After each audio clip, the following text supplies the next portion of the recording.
Daddy ఈరోజు స్కూల్లో ఫ్యామిలీలోని function ఉంది వెళ్దామంటే ఓకే నాన్న. ప్రతిదానికి పేరెంట్స్ నో నో నో అని చెప్పారనుకోండి, మిమ్మల్ని వాళ్ళు యాక్సెప్ట్ చేయలేరు.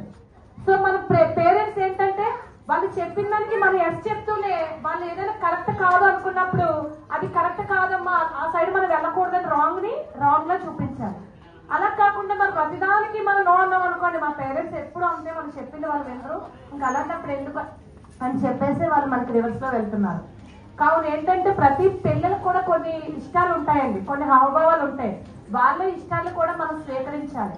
మనం ఎప్పుడైతే వాళ్ళని యాక్సెప్ట్ చేస్తామో అప్పుడే వాళ్ళు కూడా మనల్ని అంత ఇష్టపడి వింటారు. ఇక్కడికి వచ్చిన ప్రతి పిల్లలు మా మాట వింటారండి. ఒక్కరు కూడా మీకు చాలా మంది వినే ఉంటారు. మీ స్కూల్లో మీ టీచర్స్ మీకు ఫోన్ చేస్తారు, మీ పిల్లలు ఏంటంటే బాగా చదవట్లేదు, మీ పిల్లలు ఏంటంటే మరి బాగా చదివి 8 hours స్కూల్లో ఉంటారు కదండి, మీకు మళ్ళీ తిరిగి కంప్లైంట్ చేయడం ఏంటి మీ పిల్లలు బాగా చదవట్లేదని. మరి వాళ్ళు ఏం చేస్తున్నారు స్కూల్లో? ఇక్కడ మేము ఎవరికి మీ పిల్లలు బాగా చదవట్లేదు కంప్లైంట్ మేము ఇవ్వం, ఎందుకంటే ఇక్కడికి వచ్చిన తర్వాత మేము మారుస్తాం, కానీ టైం పడుతుంది. ఒకటే చెప్తాం, కొంతమంది పిల్లలు చాలా స్పీడ్ గా గ్రోత్ అయిపోతారు, వచ్చిన 1 month 2 months లోనే షార్ట్ గా ఉంటారు.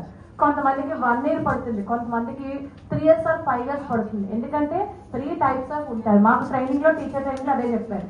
ఒకరు ఏంటంటే ఐక్యూ లెవెల్స్ ఉన్న పిల్లలు ఉంటారు, సెకండ్ యావరేజ్ ఉంటారు, థర్డ్ ఏంటంటే బాగా స్లో లెవెల్ ఉంటాడు, వాడికి 1-2 సార్లు 10 సార్లు చెప్తేనే కానీ అర్థం కాదు.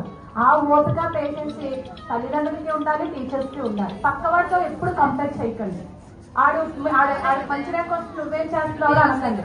నువ్వు ఇది వరకు మీద ఇప్పుడు బెటర్ గా అయ్యావు నాన్న, ఇంకొంచెం ట్రై చేస్తే నువ్వు ఇంకా బాగా చదువుతావు, నువ్వు ఇంకా సక్సెస్ అవుతావు నాన్న అని మాత్రమే అనండి.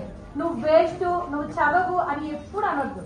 అలాగే మీ పిల్లలు రాంగ్ రూట్ లో వెళ్తున్నాడు అనుకోండి, వాడిని కట్ చేసిన తర్వాత ఒక్కడే చెప్తారు, అరే నాన్న నువ్వు ఎందుకు నాన్న అలా స్నేహాలు చేయకూడదు, మనం ప్రతిదీ ఎక్స్ప్లెయిన్ చేయండి, మీ పడే కష్టాలు చూపించండి.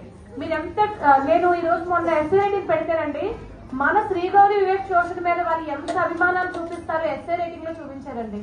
మా మేడము మా సారు వెల్ ఎడ్యుకేటెడ్, మాకు మంచి టీచర్స్ దొరికారు, మరి చాలా అదృష్టవంతులు మీ ఇక్కడికి వచ్చినందుకు అని each and every point tuition కోసం వాళ్ళు ఎంత చక్కగా రాశారంటే ప్రతి పిల్లల చక్కగా రాశారండి. అలాగే ఇంకొకసారి ఎప్పుడైనా మేము పేరెంట్స్ కోసం కూడా పెడుతూ ఉంటాం. వాళ్ళు అక్కడ ఏంటంటే వాళ్ళ భావాలు చెప్పగలుగుతారు, వాళ్ళ మనసులో ఏమున్నాయి ఏంటి అనేది కూడా. ఓకేనా? బ్లూ రెవల్యూషన్, బ్రౌన్ రెవల్యూషన్, గట్టిగా ఎవర్ గ్రీన్, గోల్డెన్. ఓకే నాన్న, మీరు చెప్తారు. వెరీ గుడ్, థ్యాంక్ యూ నాన్న. కూర్చోండి, ఎందుకంటే ఇంకా చాలా ప్రోగ్రామ్స్ ఉన్నాయి కదా. వెరీ గుడ్ అని ఒక్కసారి గట్టిగా క్లాప్స్ కొట్టండి.